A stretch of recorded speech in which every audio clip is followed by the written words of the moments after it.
La Gran Renuncia es auspiciado por Workation Planet, la agencia de retiros empresariales en los mejores entornos rurales de la Argentina. Si eres gerente de una empresa remota o híbrida, te ayudamos a fortalecer la conexión entre tus colaboradores compartiendo experiencias grupales únicas en un entorno de plena naturaleza. Y si eres nómada digital, te invitamos a sumarte a nuestra comunidad para descubrir los mejores destinos de Argentina mientras trabajas. Ingresa a www.workationplanet.co y entérate de todo lo que tenemos para ofrecerte.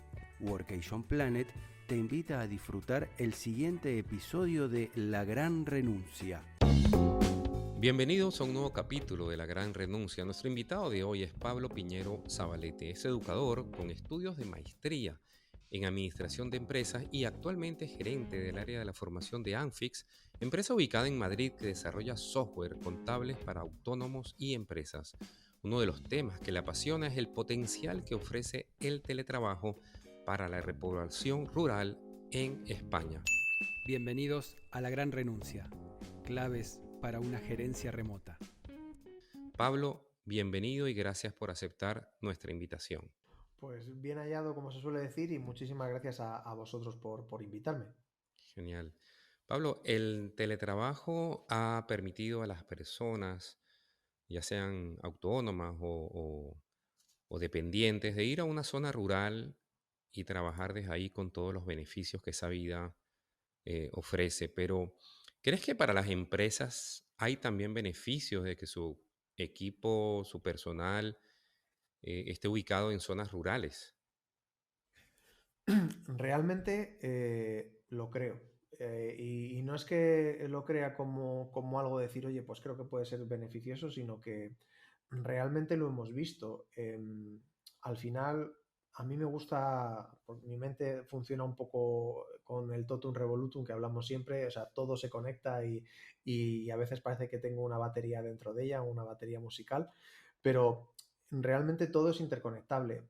Estamos viviendo cada vez más una situación en la que las ciudades no dan más abasto, tanto en lo energético como incluso en el tema de abastecimiento, como incluso en el tema de la propia agua. Hace recientemente poco salía que hay varias ciudades en España, una de ellas, por ejemplo, Málaga, que se está encontrando con un problema de abastecimiento de agua muy importante.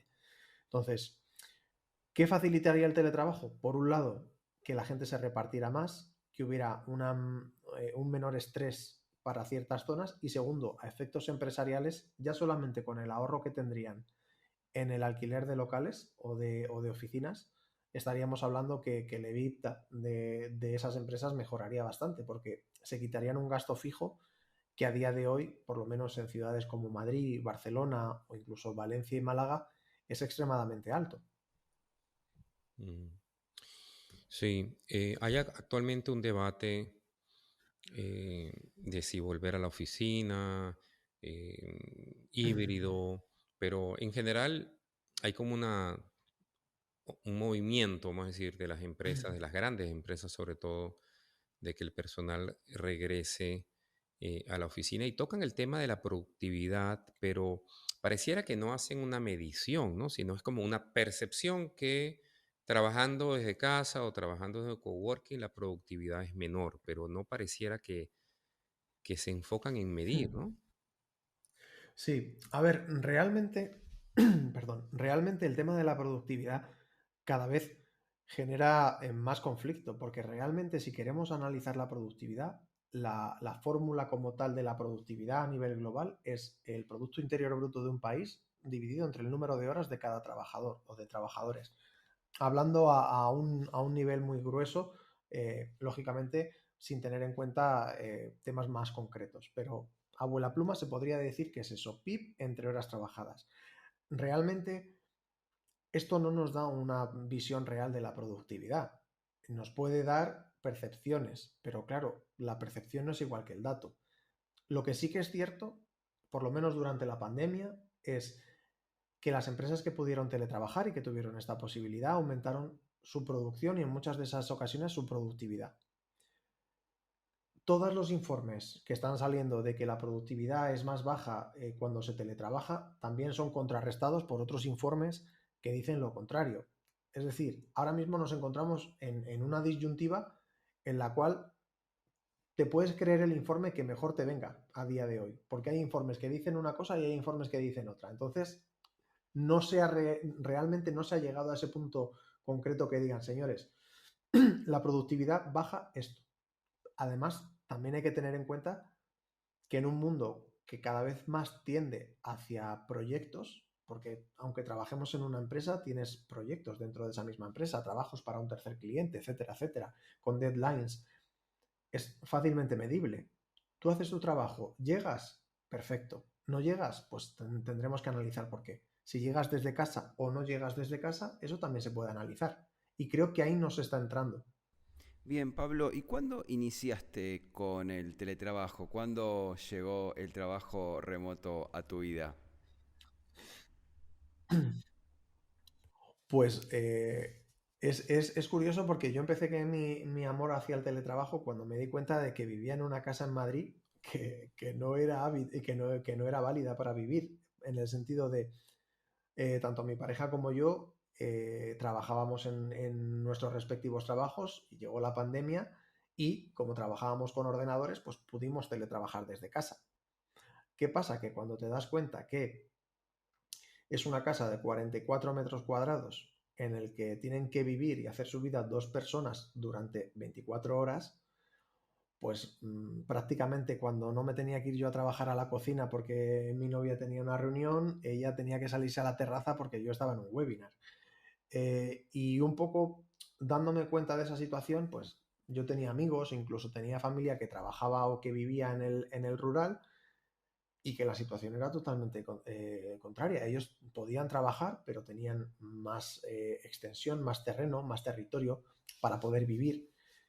Y me empecé a dar cuenta de que realmente la vida que vivimos en las ciudades es prácticamente una vida que se vive extramuros, vivimos fuera de nuestra casa, con lo que ello conlleva para el consumo, y que utilizamos la casa única y exclusivamente para dormir. Eso está muy bien a lo mejor para el que le gusta ese tipo de vida, pero hay muchísima gente que no, que le gusta tener una vida más tranquila o que le gusta tener una mayor conciliación, tener hijos, plantearse otro modelo de vida. Y lógicamente si queremos eso a corto plazo, porque creo que el teletrabajo no es la única herramienta para facilitar una repoblación, pero sí que creo que puede ser la primera piedra en el camino, eh, creo que el teletrabajo podría facilitar ese éxodo de mucha gente que volviera a zonas, no tienen por qué ser 100% rurales, pero capitales de provincia, que a día de hoy estamos viendo que son ciudades pequeñas con 100.000 habitantes, con 80.000 habitantes, pero que están viendo cómo progresivamente pierden población, la cual se va a las grandes ciudades, cómo ese pequeño movimiento podría hacer también que la gente se fuera a los pueblos de alrededor de esas capitales de provincia y poco a poco ir cambiando un modelo de aglomeración urbanística por un modelo de repoblación urbanística, por decirlo de alguna manera, o de redistribución de la población.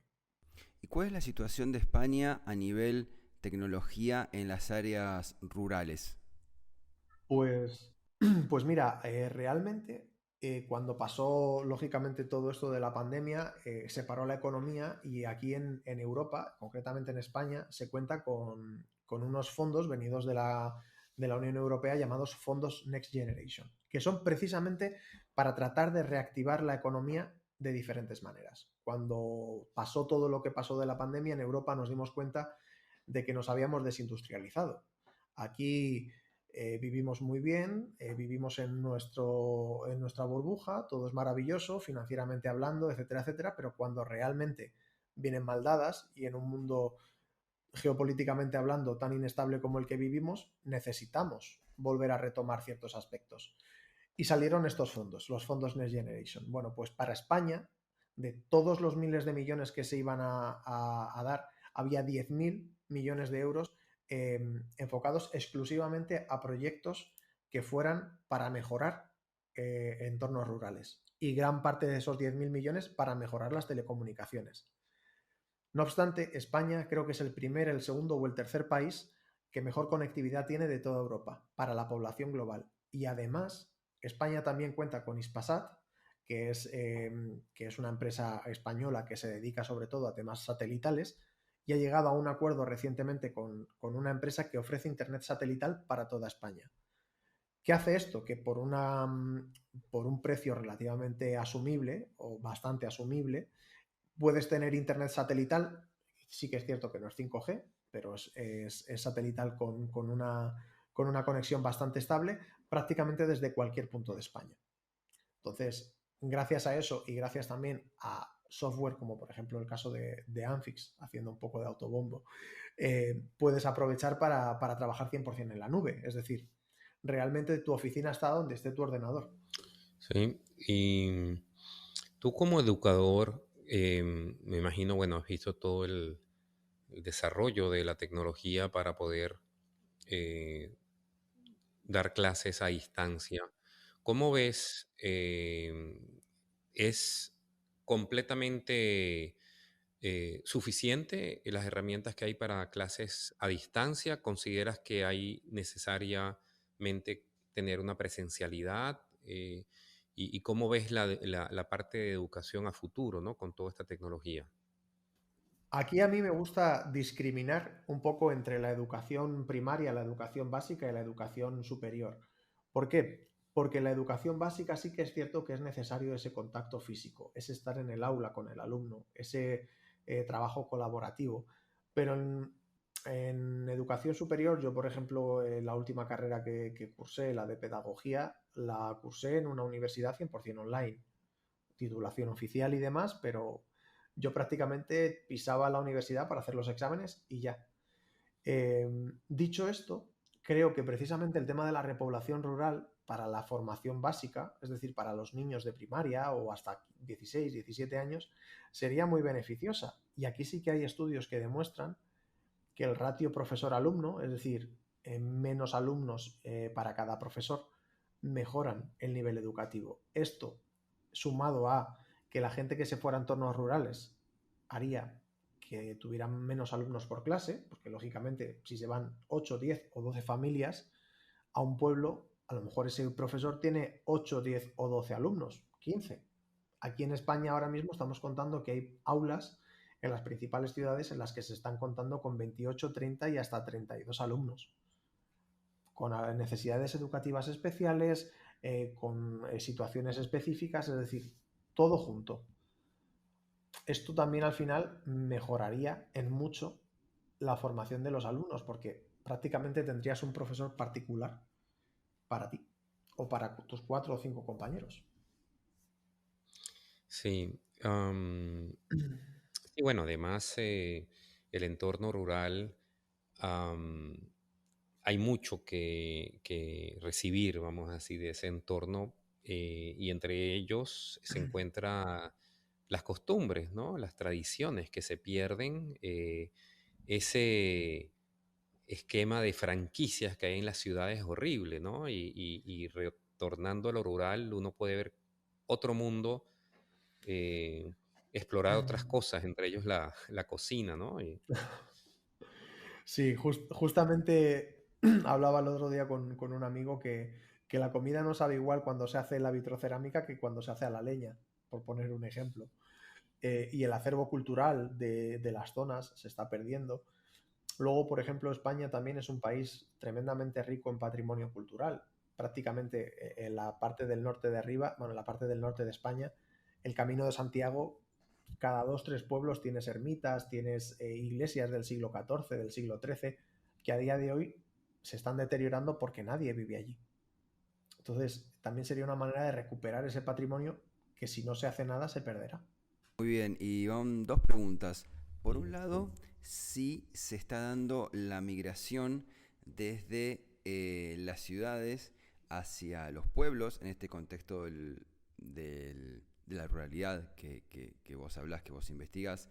Y por el otro lado, yo sé que hay diferencias entre lo que son los pueblos que dan al mar o los pueblos mediterráneos del interior. Si podemos contar un poquito de ese movimiento y si existen diferencias.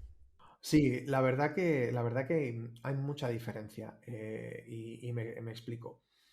Lo que hemos visto es que durante los 2 años de pandemia siempre me bailan las cifras, ya no sé si era 20 y 21 o 19 y 20, pero vamos, los dos años de pandemia, la Comunidad de Madrid, que es la capital de España, está Madrid, y la comunidad es una de las más importantes, junto con Cataluña y también, pues bueno, por densidad Andalucía y demás, pero los 2 años del histórico de la pandemia fueron los 2 únicos años en los últimos 25 de la serie en los que la Comunidad de Madrid ha perdido población.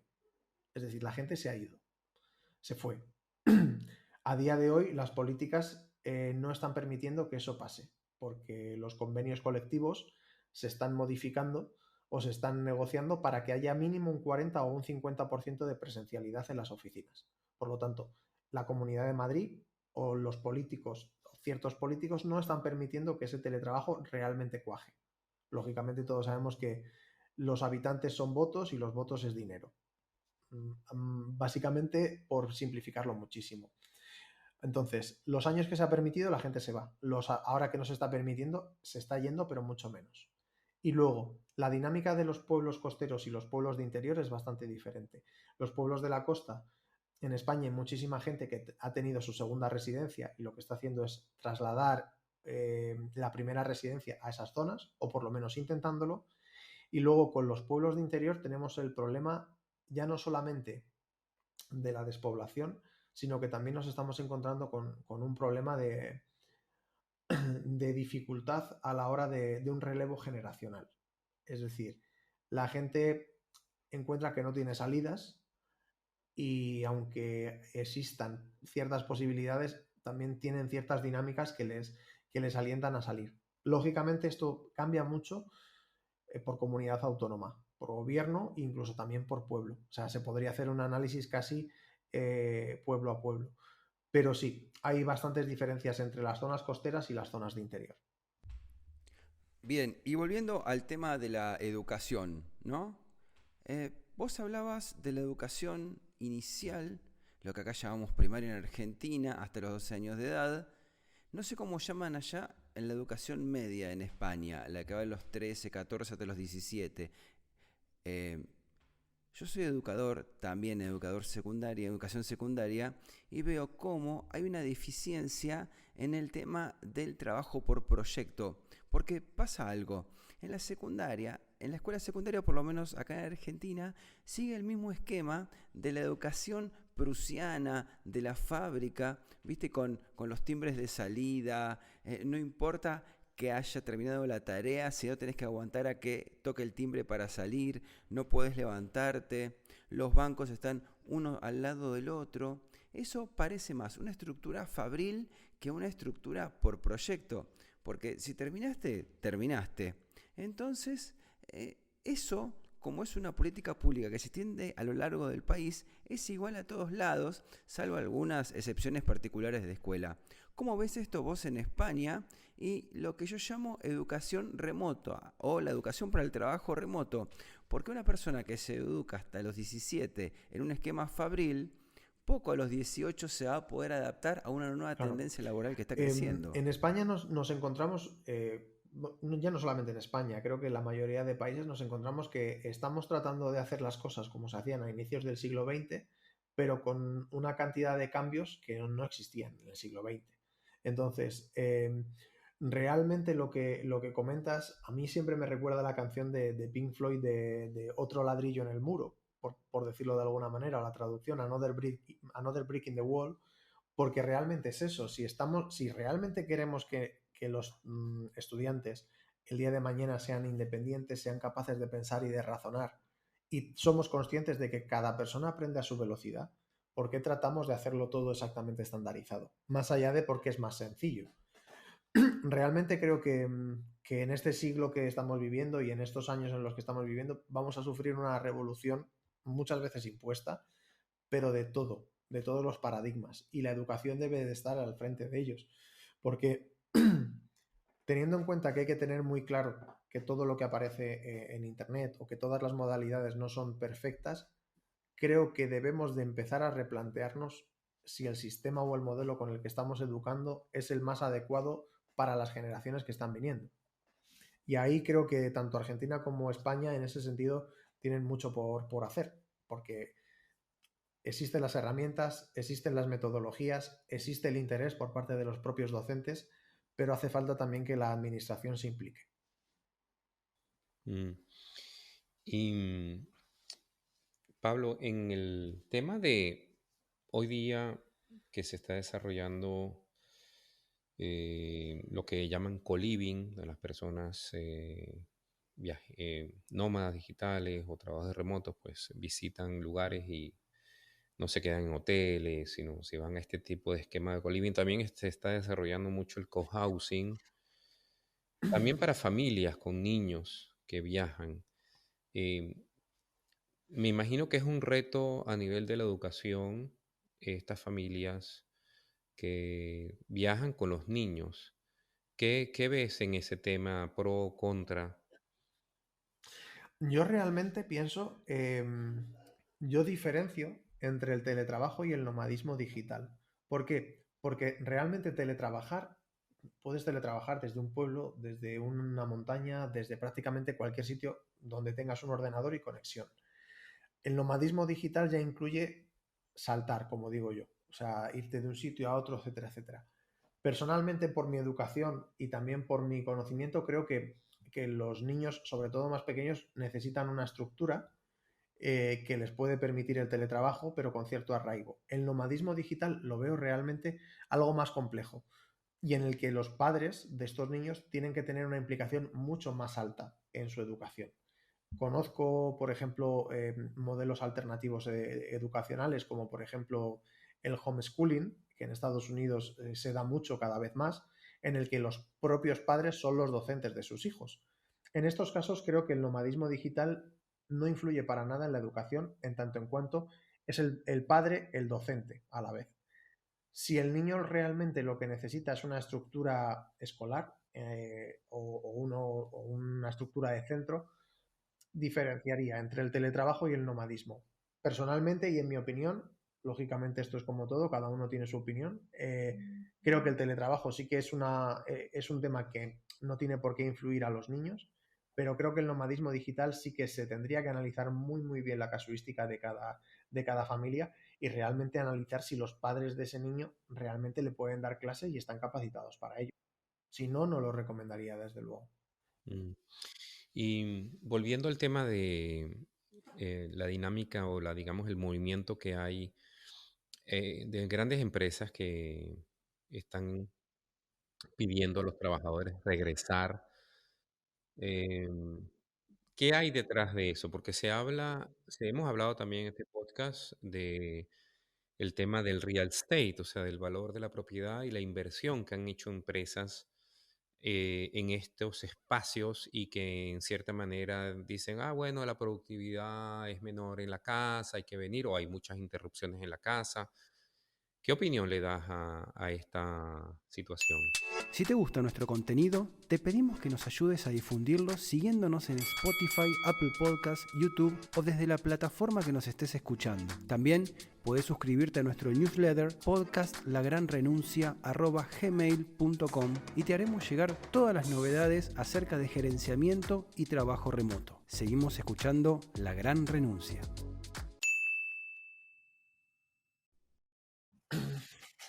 Aquí voy a ser tremendamente descarnado y esto es única y exclusivamente dinero e intereses. Eh, Se habla mucho de liberalismo económico, se habla mucho de la intervención estatal, se habla mucho de que los países jamás podrán crecer o decrecer en función del intervencionismo, pero realmente intervencionismo existe siempre en tanto en cuanto el poderoso trata de tener control y no quiere que cambie el sistema, el statu quo. Podemos llamarle gobierno, podemos llamarle empresas, podemos llamarle banca o podemos llamarle como queramos, pero realmente yo, como buen hijo de gallego que siempre contesta con otra pregunta, yo te pregunto, tú imagínate que el 40% de tu riqueza lo tienes invertido en edificios de oficinas y Cristian y yo somos tus arrendados y te decimos, Roberto, queremos teletrabajar y nos vamos a ir y te Entro en vamos a pánico. pagar este año y ya está. Pero tú tienes, Claro, pero es que el 40% de tu riqueza ni siquiera es que esté metido en real estate, es que está invertido en deuda de real estate, porque tú has comprado esos edificios, pero aún no los has pagado del todo. Entonces, tú, llevándolo a la escala más alta, que es la de los bancos, si tú tienes la capacidad y el poder de sentarte con presidentes de gobierno, con primeros ministros, y decirles, ojo, que si facilitas el teletrabajo, yo no voy a estar por la labor de ayudarte en absolutamente nada. Aquí en España fue una noticia que salió mucho en las noticias y que fue tremendamente comentado tanto por conspiranoicos como por anticonspiranoicos, que como decía, por el tema de la polarización cada vez hay más de todo. Una de las primeras reuniones que tuvo el presidente del gobierno de nuestro país, Pedro Sánchez, el que era ahora en funciones, fue con el presidente de BlackRock, del fondo de inversiones BlackRock. No fue el único, es decir, este señor se reúne habitualmente con primeros ministros y presidentes de los países. Lógicamente es un fondo de inversión y es su interés. Pero claro, aquí volvemos al punto de eh, primamos el interés de un grupo que tiene una cantidad de capital muy elevado o primamos el grupo de una gran mayoría.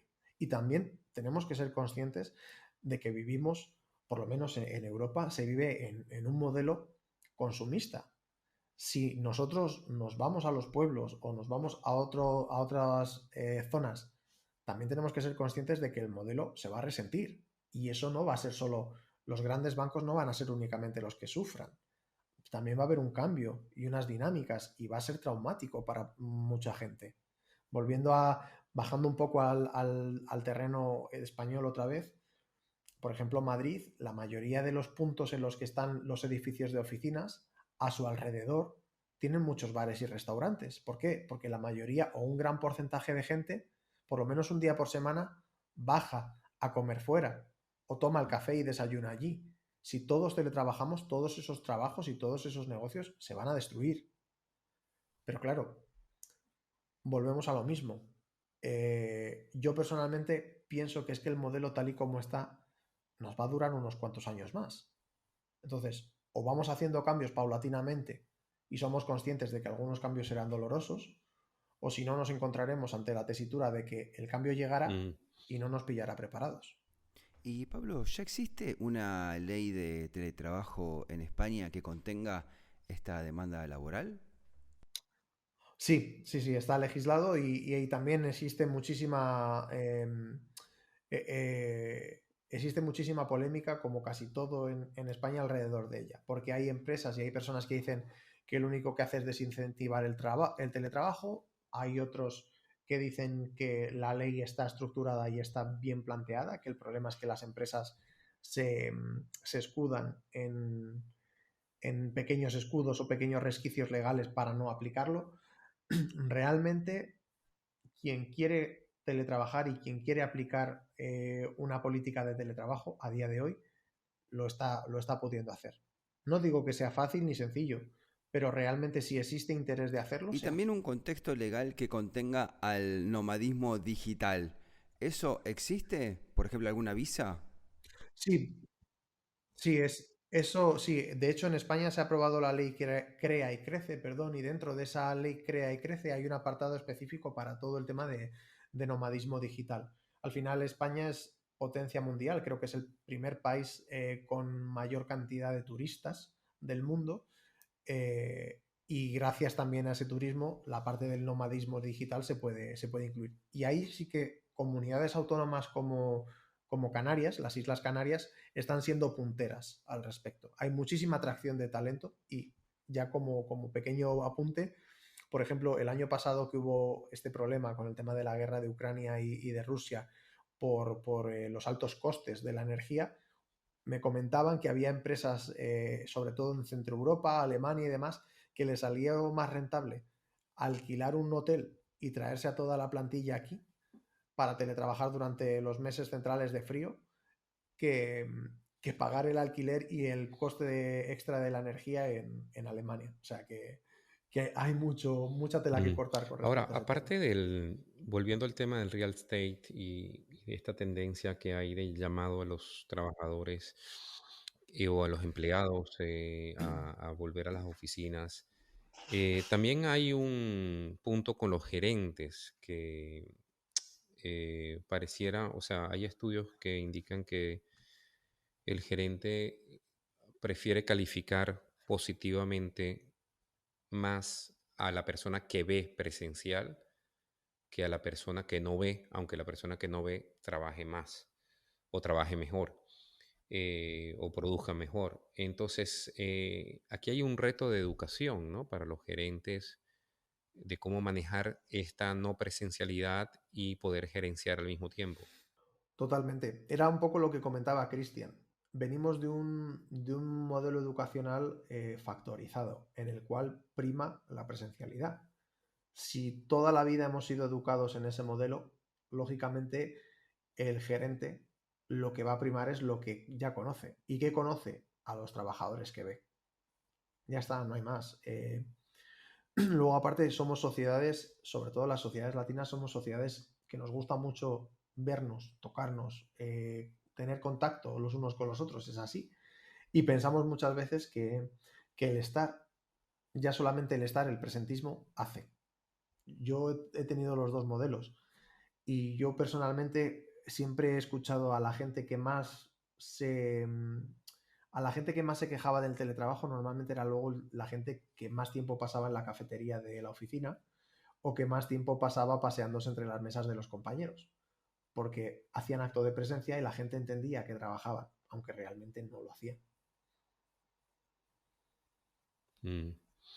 Sí, bueno, como dices que esto es una revolución y realmente el término recursos humanos eh, está pasando a ser seres humanos. O sea, como que hay una visión a raíz de este nuevo paradigma de entender, de ver más y también participa el gerente, obviamente, en esta nueva forma de tratarse y esta nueva forma de que requiere más confianza o requiere confianza. Sí, y además es que volviendo al tema de recursos humanos o de seres humanos, eh, estamos viendo que el teletrabajo a día de hoy es una herramienta potentísima de atracción de talento. Aquí en España cada día salen más noticias de no encontramos perfiles, no hay talento, tal. Yo ya bajo al punto más bajo de la argumentación, que es el de la opinión y el de la experiencia propia. Mi empresa teletrabaja. Nosotros tenemos posibilidad de teletrabajar. Nuestra rotación es prácticamente cero. Y más allá de que nuestra rotación sea prácticamente cero de personal, la atracción de talento, prácticamente todas las semanas tenemos candidaturas espontáneas. De, oye, he escuchado que teletrabajáis al 100%, da igual el departamento, me gustaría dejaros mi currículum por si en algún momento estáis interesados en contratar un perfil administrativo, un perfil de recursos humanos, un perfil comercial o incluso un perfil IT. Los perfiles IT normalmente ya llevan el tema del teletrabajo muy metido, porque tienen esa capacidad de negociar. Pero administrativos, comerciales, legal, todos esos departamentos habitualmente no tienen esa posibilidad. Y aquí, como te digo, como saben que realmente se puede teletrabajar, tenemos hasta posibilidad de elegir dentro de los perfiles si alguno nos interesa. Entonces, si realmente vivimos en una sociedad en la que se prima la competitividad, la productividad y que el mejor sobrevive, llevándonos a un punto lo más darwiniano posible, ¿por qué no aprovechar las herramientas que nos está dando el mercado? ¿Y no encontrás una paradoja, Pablo, en esta cuestión, por un lado, darwiniana y por el otro lado, que sea más empático, más socialmente sensible el trabajo remoto? O sea, por un lado, parece como que hay más competencia y salvajismo, pero al mismo tiempo presenta una empatía y una relación humana mejor.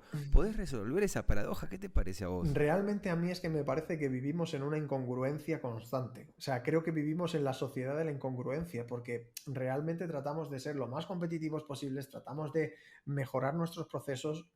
Siempre hablamos de el cliente es el centro, el trabajador es el centro y realmente lo que no queremos es cambiar, que es algo inherente al ser humano. El ser humano siente cierto rechazo, incluso a veces miedo al cambio. Pero claro, cuando nos ponemos delante del espejo de lo que decimos y lo que hacemos, que es totalmente contrapuesto, decimos, pero ¿en qué punto estamos viviendo?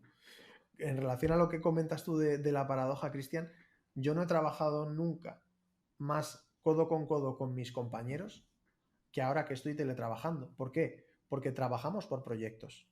Y yo sé que si yo no hago mi parte, no solamente me voy a afectar a mí, sino que voy a afectar al resto de mis compañeros. Y como además estoy en una empresa en la que me gusta estar, porque me siento alineado con que me permiten teletrabajar, que tengo realmente responsabilidad, que me valoran por mi trabajo y que no hay una cara de decir, no, es que me voy a tomar cafés con el jefe o me voy a lo otro o hago social networking. Digo, quiero que esto siga hacia adelante. Realmente pienso que cuando tú a la gente le das, por mucho que sean relaciones mercantiles, no dejan de ser relaciones humanas y relaciones personales. A ti cuando te tratan bien, por regla general, tratas bien. ¿Hay aprovechados? Sí, pero también los hay en el modelo presencial. Entonces, si tú realmente quieres si tú realmente quieres que a tu empresa le vaya bien, contrata a los mejores y déjales trabajar, como decía aquel famoso refrán. Y déjales trabajar donde sea, porque si son buenos y están contentos con el proyecto, la empresa va a salir adelante. Y si no, ya se encargará el modelo capitalista de que la empresa no vaya bien. Sí, hay todo también un cambio de mentalidad del management, porque sí, digamos, hay un modelo de micromanagement el cual el mejor gerente es el que estar más atrás, más controlador, te decía lo que tenías que hacer. Pero vos te preguntas, ¿para qué me contratas si me está diciendo lo que tengo que hacer todo el tiempo? ¿Por qué no me deja hacer? Porque si no, hacelo vos. Yo, yo te hablo de un caso particular y perdona que parezco, como se dice aquí en España, el abuelo cebolleta contándote anécdotas, pero yo me acuerdo de una empresa en la que entré a trabajar y, y me contrataron porque tenía unas ideas en la parte comercial muy revolucionarias con respecto al tema del uso de redes profesionales como LinkedIn para, para conseguir nuevos leads, para posicionar la marca, para posicionar la empresa, tal cual. Bueno, perfecto. Ah, nos encanta, maravilloso. Vamos a aumentar un 50% las ventas. Llego y el primer día, dentro de la vertical que me habían puesto, mi gerente inmediato no confiaba en las redes sociales. Aquí se vende llamando. Entonces, te contratan por unas cosas muy particulares, pero luego en tu primer momento dicen, no. Pues tú imagínate la motivación que puede tener una persona a la que en menos de 48 horas desde que ha entrado, aquello en lo que mejor es o en lo que más confianza supuestamente se le daba, el micromanagement que comentabas, Cristian, te hace cambiar todo y meterte en un cuadrado, cuadriculizarte y decirte, de aquí no te vas a salir, porque esto es lo que funciona. Pues te puedes imaginar la rotación que tenía esa empresa. Sí, y mencionando el tema de la motivación, ¿qué dirías, Pablo, que es importante? ¿O hace falta o sea, es automotivación o es algo externo? La motivación tiene que venir de algo externo. Mira, por lo menos en educación, está demostrado que la motivación intrínseca realmente es la que te ayuda a aprender. El que verdaderamente tiene ansia de aprender dentro es el alumno que realmente aprende. Tú le puedes motivar, tú puedes estar encima de un alumno, pero hasta que no le haces ese clic y el alumno realmente quiere aprender, no hay nada que hacer. En el plano laboral es exactamente el mismo. La motivación interna es la que realmente te va a hacer trabajar o rendir o ser la mejor versión de uno mismo, que ahora también está muy manida esa frase. ¿Qué quiero decir con esto? A mí mi jefe me puede dejar teletrabajar. A mí mi jefe me puede decir que soy el más guapo del mundo. Me puede subir el sueldo X. Como yo no me guste mi trabajo o no sea profesional, da igual lo que hagan. Por eso lo que os decía del tema de...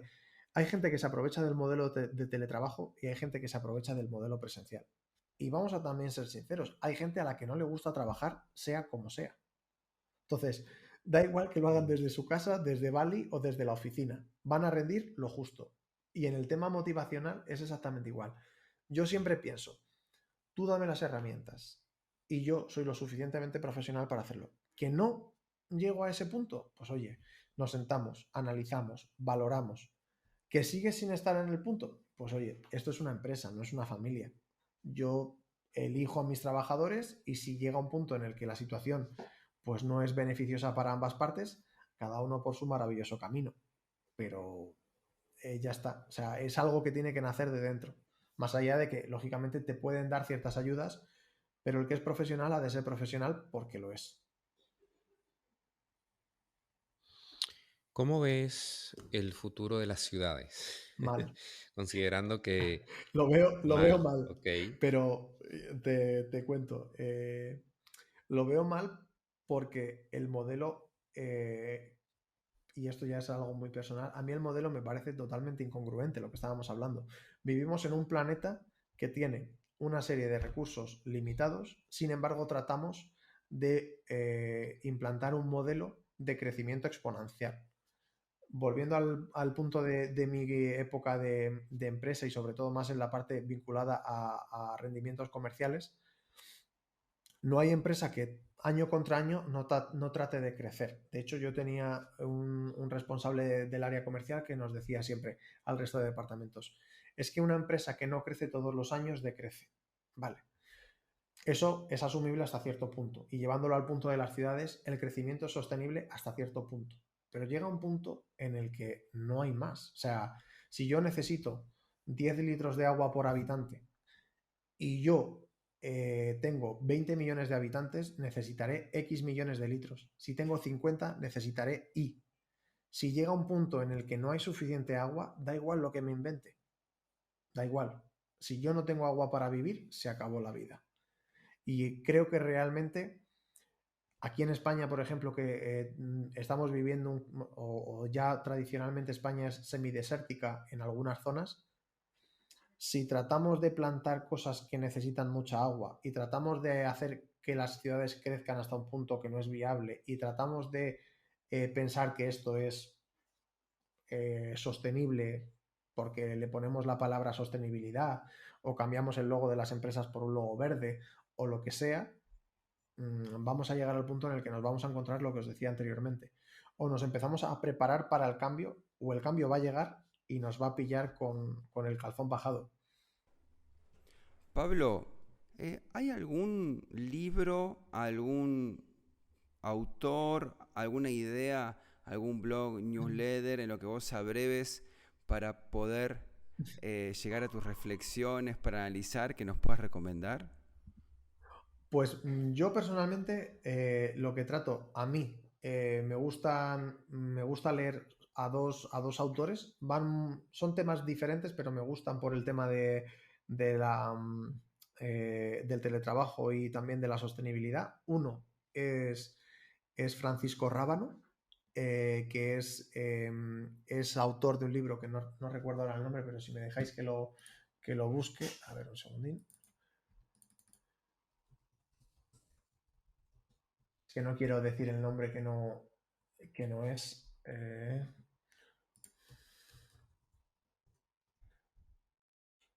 El libro como tal se llama Teletrabajo, Autogestión y Liderazgo de Equipos, de Francisco Rábano.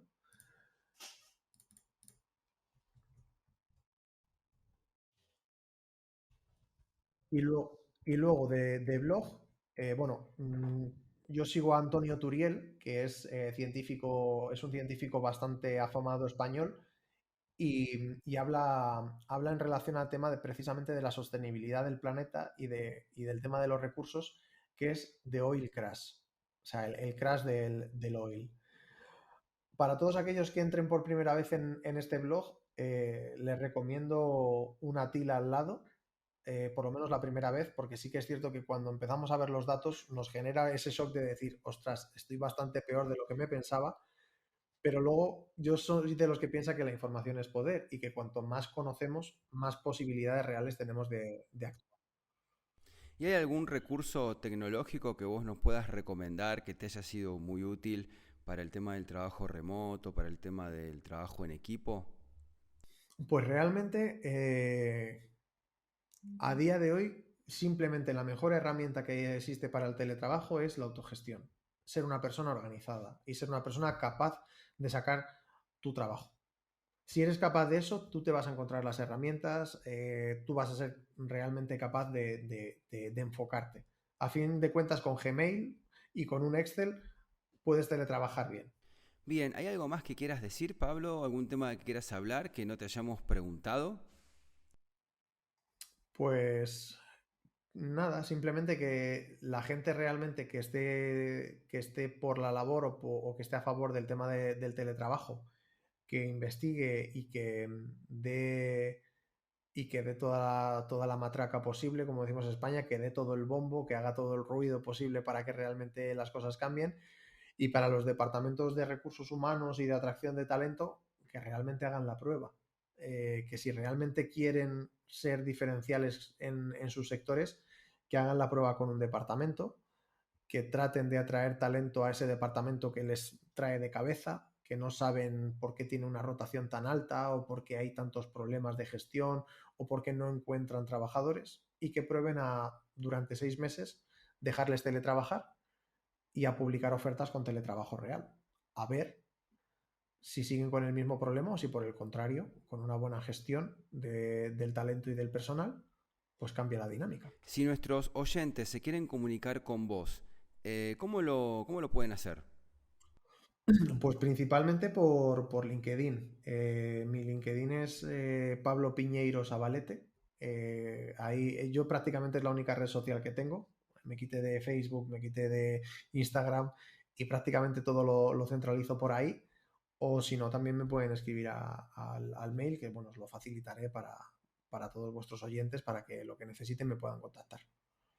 Pablo, es realmente un placer que hayas estado en La Gran Renuncia y fue una muy pero muy linda charla. Muchísimas gracias, saludos desde Argentina. A vosotros por invitarme. Muy bien, y en este episodio de La Gran Renuncia hablábamos con Pablo Piñeiro Zabalete, destacando un poco el tema, retomando el tema del entorno rural y el trabajo remoto, esta vez describiendo desde España, ¿no? También habíamos estado hablando con Patricia Gómez en su momento acerca del trabajo rural remoto y las experiencias con las comunidades. Se ve que, bueno, estamos viendo que en Europa, en el viejo continente, como le decimos acá desde Latinoamérica, es importante el tema del trabajo remoto para fomentar la demografía, sobre todo en estos pueblos que han sufrido una emigración muy fuerte hacia las capitales y que quizás han visto disminuida su actividad económica o su fortaleza como comunidad, como municipio, como población. Y también rescatar un poquito de la charla acerca de la fortaleza que tiene en este momento el teletrabajo en España, tanto como decíamos antes, ¿no? Tanto en la ciudad como en los entornos rurales.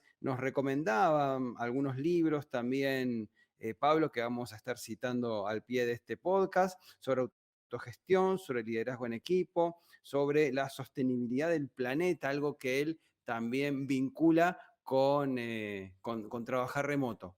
¿Cómo lo escuchaste vos, Robert?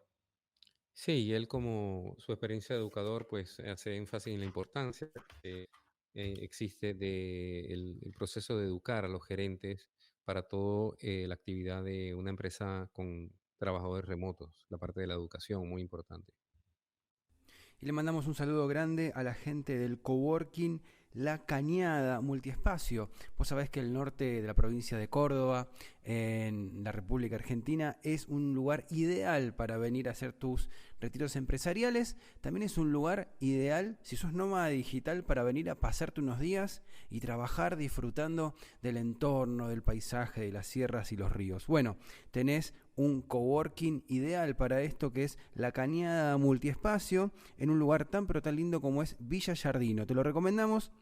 La Cañada Multiespacio tiene un salón de eventos, talleres, tiene oficinas, tiene consultorios y tiene un espacio de coworking espectacular. Están ahí en Boulevard La Cañada 29, Villa Yardino, Córdoba. Tiene una alta conectividad de buena calidad, lindos escritorios, lindos espacios, muy pero muy bien hecho el diseño, así que te esperamos en La Cañada Coworking en Boulevard La Cañada 29, Villa Yardino, Córdoba. Para comunicarte, 3548 40 90 90. 3548 40 90 90. La Cañada Multiespacio en Villa Yardino, provincia de Córdoba, en la República Argentina. Muchísimas gracias por haber estado con nosotros en La Gran Renuncia en el episodio de hoy. Para comunicarse lo pueden hacer a podcast lagranrenuncia@gmail.com. Muchísimas gracias y hasta el episodio que viene. Escuchaste La Gran Renuncia, un podcast producido por Roberto Schlesinger y Cristian Curto. Si te gustó, hace clic en el botón seguir y nos vemos en el próximo episodio.